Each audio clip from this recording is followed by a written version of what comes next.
Welcome to Just Asia, AHRC TV's weekly human rights program. These are the headlines. Hong Kong lawyers march in protest at Beijing interpretation of basic law. Prominent British activist leaves Thailand amidst legal harassment. Indonesian protest against Chinese Christian governor underlines impunity for hate crimes and intolerance. Media face blockade in Burma's Rakhine state. Urgent appeals from Sri Lanka and Pakistan.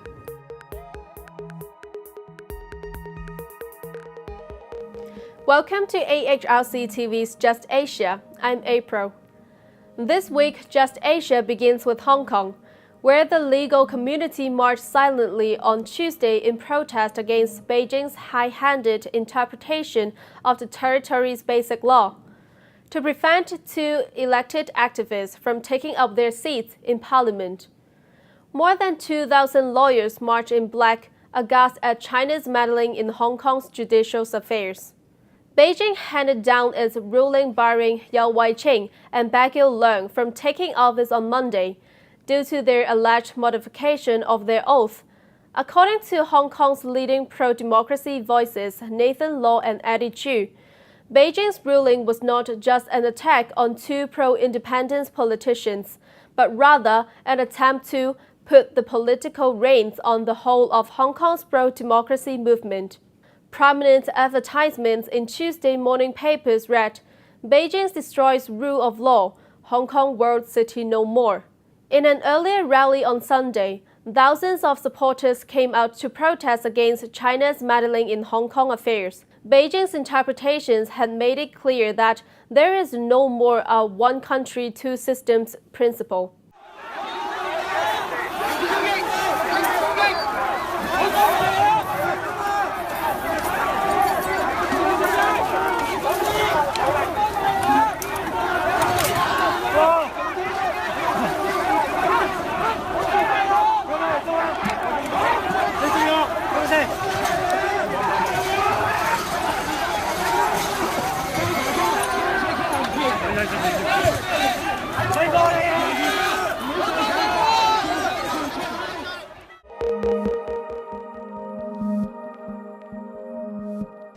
In Thailand, British human rights activist Andy Hall decided to leave the country on November 7th due to legal and corporate harassment.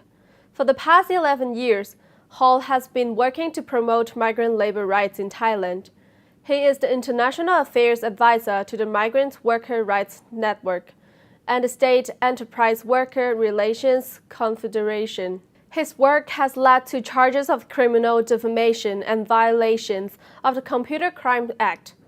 Earlier this year, on September 20th, the Bangkok South Criminal Court issued this judgment convicting Andy Hall for criminal defamation and computer crimes.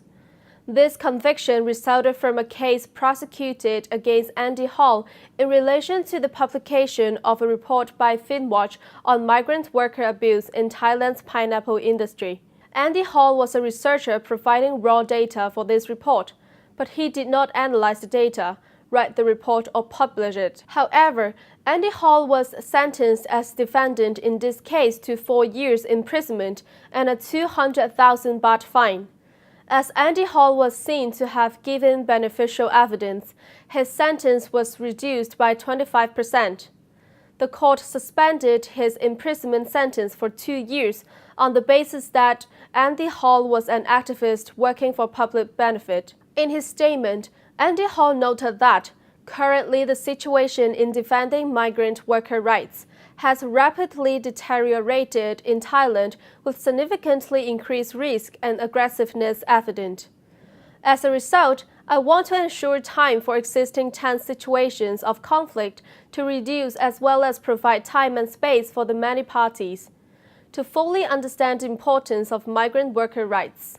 Only if such a positive situation is developed can people like myself work genuinely and most productively, free from threats and intimidation and without endless prosecution that prevent our work from proceeding effectively. In an additional statement made to the media, Andy Hall said he will appeal the Bangkok court conviction and that he has assigned all authority to act on his behalf to his head lawyer.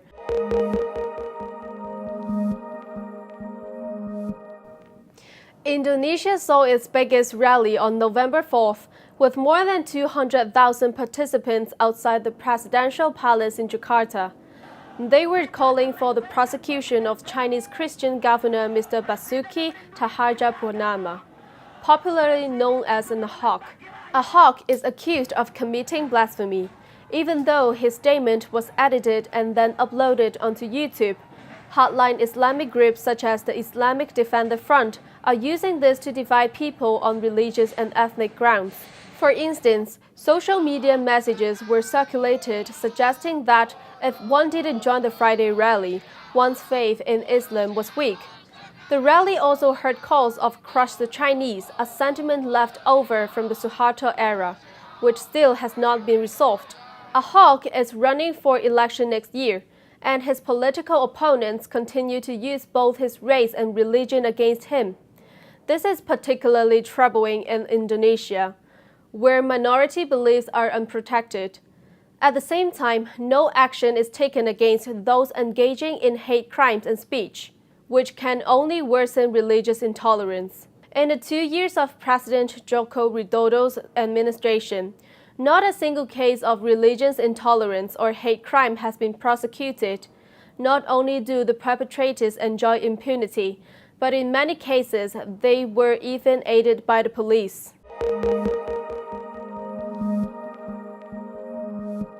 Next, Burma is restricting media entry and reporting into the military operations in Rakhine State, where the majority of residents are Rohingya Muslims.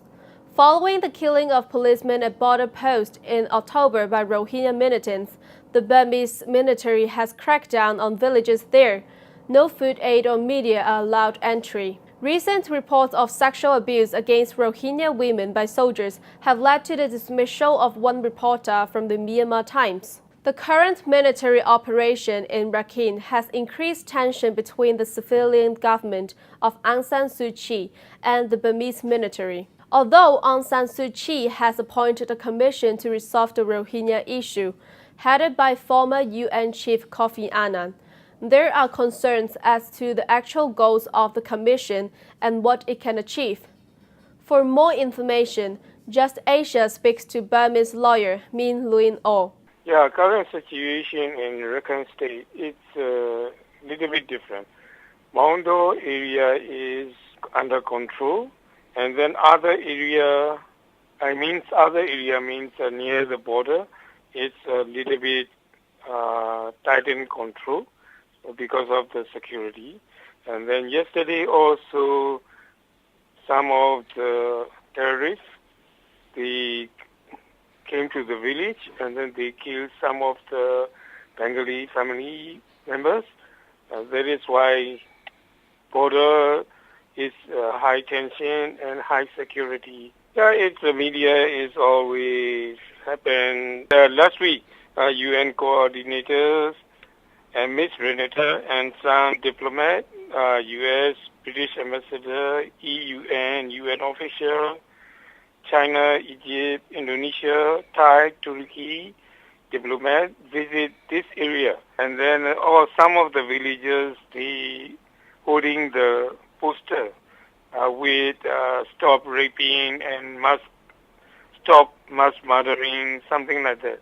And then they ask these people, how many people raped in this village? And then they said no. And then how many people are mass murdering in this area? They said no. Why you holding this poster? We don't know. And then some of the telephone holder and leaders, they give us. And this message came from the mobile telephone from Bible. And then they showing this when the UN official and some NGOs and diplomats came here, and then you must hold this poster. Some of the area is a little bit high tension because of the military and border police. They lost 56 guns and ammunition. That is why they are searching for these weapons and ammunition. That is why sometimes they are crossfire. And then at that time, some of the villagers is the middle of the crossfire, they are dead. Aung San Suu Kyi said, we will do within the existing law. And then so now it's 150 suspects are arrested. But they are investigate according with law. We don't have to hide anything. We are openly and we use existing law within under control this area.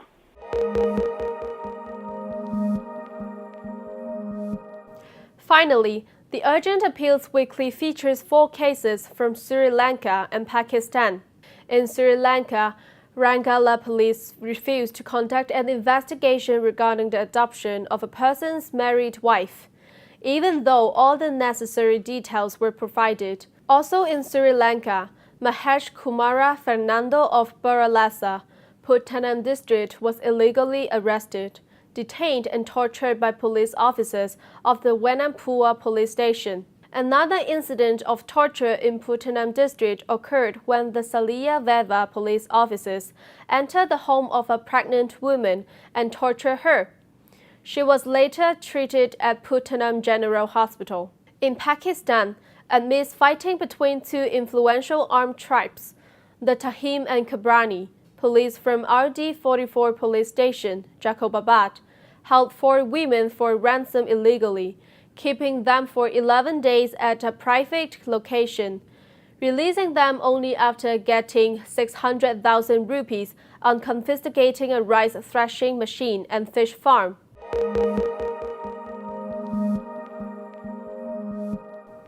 That is all for this episode of Just Asia. For more on this and other issues, please visit www.humanrights.asia or www.alrc.asia/justasia. Thank you for watching and see you next week.